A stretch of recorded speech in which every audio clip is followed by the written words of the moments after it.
इंदिरा संत या मराठी साहित्य विश्वातील विख्यात कवयित्री आणि कथालेखक.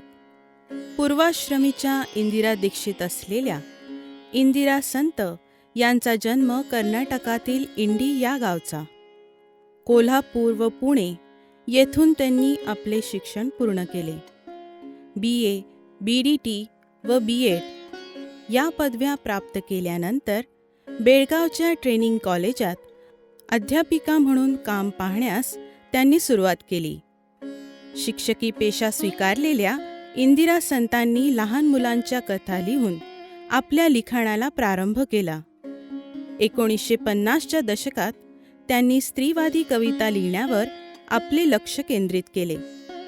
आई, पत्नी, मुलगी या नात्यातून भारतीय स्त्रीचे दिसणारे खडतर जीवन त्यांनी आपल्या कवितांमधून हळुवारपणे मांडले. विशुद्ध रूपातील इंदिरा संत यांची कविता टीकाकार तसेच काव्यरसिकांनी उचलून धरली. आजमितीस इंदिरा संतांची 25 पुस्तके प्रसिद्ध झाली आहेत.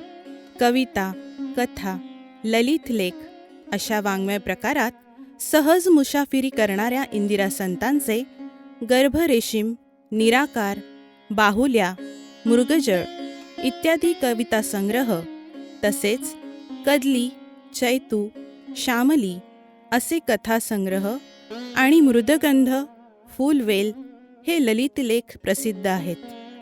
मराठी साहित्यातील उल्लेखनीय योगदानाबद्दल मराठी साहित्यातील सर्वोच्च अशा जनस्थान पुरस्काराने 1995 साली इंदिरा संतांना सन्मानित करण्यात आले.